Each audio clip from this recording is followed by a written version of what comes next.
नमस्कार, सभी अभिभावकों को मेरा नमस्कार। जैसा कि आप सभी मुझे जानते हैं, मैं आपकी अपनी राजकीय केंद्र प्राथमिक पाठशाला शाला की अध्यापिका अनुपमा आप सभी का स्वागत करती हूँ। आज मैं आप सबको हिमाचल प्रदेश में बच्चों की पढ़ाई के लिए चल रहे ऑनलाइन प्रोग्राम हर घर पाठशाला के अंतर्गत हर सप्ताह के अंत में होने वाले क्विज़ के बारे में बताने जा रही हूँ। आप किस तरह से लिंक ओपन करके क्विज़ पूरा करेंगे, वो पूरा प्रोसेस बताने जा रही हूँ। हर शनिवार को आपको व्हाट्सएप पर एक लिंक सेंड किया जाएगा, जो कि इस तरह से होगा।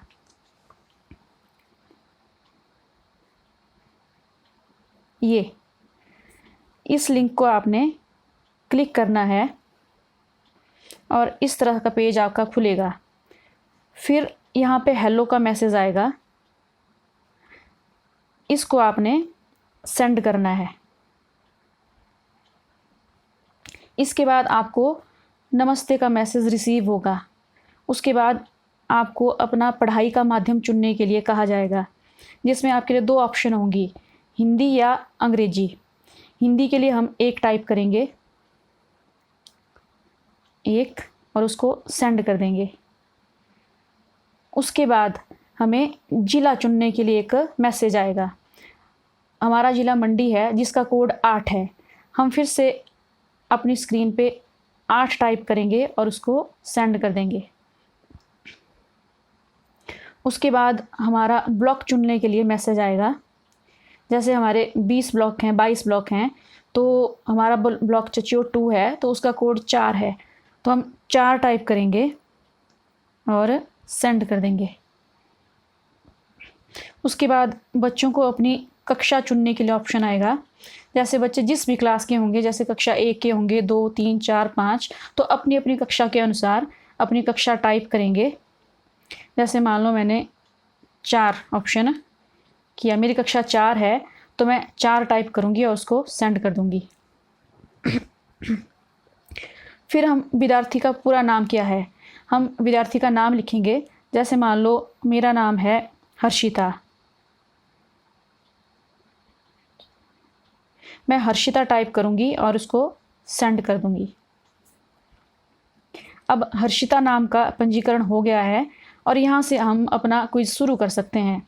अब यहाँ पे एक और ऑप्शन आएगी, जैसे हम एक मोबाइल फ़ोन पे हम 1 से ज़्यादा विद्यार्थी जुड़ सकते हैं और अपना क्विज़ दे सकते हैं। तो अगर हमें किसी और विद्यार्थी को भी साथ में जोड़ना है, तो हम इस पे क्लिक करेंगे, एक विद्यार्थी और जोड़ें, और इसके लिए हम 2 टाइप करेंगे, 2 और सेंड कर देंगे। फिर अपनी कक्षा चुनेंगे, जो दूसरा विद्यार्थी है उसकी कक्षा कौन सी है। मान लो कक्षा 3 का विद्यार्थी है, तो हम यहाँ पे 3 टाइप करेंगे और भेज देंगे। अब विद्यार्थी का नाम पूछा जाएगा, जो हमने अगला विद्यार्थी जोड़ा है। मान लो उसका नाम है समीर, हमने इसको सेंड कर दिया। अब समीर का पंजीकरण भी हो गया है। अगर हमने किसी और विद्यार्थी को जोड़ना है, तो उसके लिए जैसे विकल्प है 3, तो हम 3 टाइप करेंगे और सेंड कर देंगे। अब तीसरे विद्यार्थी की कक्षा कौन सी है। मान लो वो कक्षा 1 का विद्यार्थी है, 2 का है, वो 7वीं या 8वीं का भी हो सकता है। तो हम मान लो कक्षा 1 का है, तो हम 1 टाइप करेंगे और उसको सेंड कर देंगे। और उसका नाम, जैसे मान लो उसका नाम है सान्या, हमने सेंड कर दिया। अब उसका भी पंजीकरण हो गया है। अब हम क्विज स्टार्ट करेंगे। जैसे मान लो हर्षिता का क्विज है, तो हम 1 टाइप करेंगे, 1 और स्टार्ट कर दिया हमने। अब सबसे पहले गणित मैथ्स सप्ताह 1 का अभ्यास शुरू होगा, जिसमें 9 प्रश्न पूछे जाएंगे और उनके उत्तर आपको सोच समझ कर देने हैं। और उत्तर देने से पहले आप उस प्रश्न को अपनी नोटबुक में हल भी कर सकते हैं। अगर आप अभ्यास शुरू करना चाहते हैं तो आप 1 टाइप करेंगे, अगर नहीं तो 2। हम 1 टाइप करेंगे, मतलब हम अभ्यास शुरू करना चाहते हैं, 1 और हमने सेंड कर दिया। अब आप खुश हो जाइए और आपका प्रश्न नंबर 1 शुरू हो गया है। जैसे इसमें दिया गया है कि आपको 4 आकृतियाँ दी गई हैं, एक आपका वृत्त है, एक शंकु है, घन है, घनाभ है। इसमें पूछा गया कि कौन सा विकल्प एक घनाभ है। तो हमें पता है घनाभ नंबर 4 पे है, तो हम नंबर 4 हम टाइप करेंगे और सेंड कर देंगे। और इस तरह से आपको अगला प्रश्न शुरू हो जाएगा। जैसे इसमें दिया गया है कि चित्र में दी गई सभी 3D आकृतियों के नाम लिखिए। अब इसमें हम देखते हैं, हमारे पास ऑप्शन है गोला और घनाभ 1, नंबर 2 पे है शंकु, बेलन और घनाभ, नंबर 3 पे है गोला, बेलन और घनाभ, और नंबर 4 है शंकु, बेलन और घन। अब हम देखते हैं इसमें क्या क्या है। सबसे ऊपर देखिए शंकु है, उसके बाद ये बेलन है, और इधर भी बेलन है, इधर भी बेलन है। और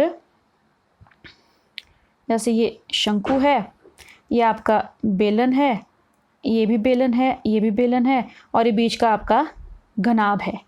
और हमारे पास 3 चीज़ें हैं, शंकु, बेलन और घनाभ। तो हमारे पास ऑप्शन ये है कि नंबर 3 पे है, नंबर 2 पे शंकु, बेलन और घनाभ। तो हम नंबर 2 टाइप करेंगे, 2। हमारा उत्तर चला गया है, और इसके बाद हमें अगला प्रश्न शुरू हो जाएगा। और इस तरह से आपकी सभी क्वेश्चन आते जाएंगे, और आपका मैथ के 9 प्रश्न जब समाप्त हो जाएंगे, उसके बाद आपको मैथ का ही आ सकता है, सप्ताह 2 का टेस्ट आएगा, फिर 3 का आएगा, फिर 4 का आएगा। इस तरह से आपको सप्ताह 10 तक के टेस्ट आएंगे। उसके बाद आपका अगला विषय शुरू होगा, जैसे हिंदी के प्रश्न आएंगे, और या शायद हो सकता है आपको मैथ के सप्ताह 1 के और सप्ताह के 1 के ही हिंदी के ही प्रश्न आएँ, और इंग्लिश के भी आएँ। जब एक सप्ताह पूरा हो जाएगा उसके बाद और अगला सप्ताह शुरू होगा, ईवीएस के भी आ सकते हैं उसमें प्रश्न। तो इस तरह से आपका पूरा टेस्ट जब ख़त्म हो जाएगा, तब आपका फिर आप उसमें मतलब पास हो गए। तो इस तरह से आप अपना क्विज़ पूरा कर सकते हैं। धन्यवाद।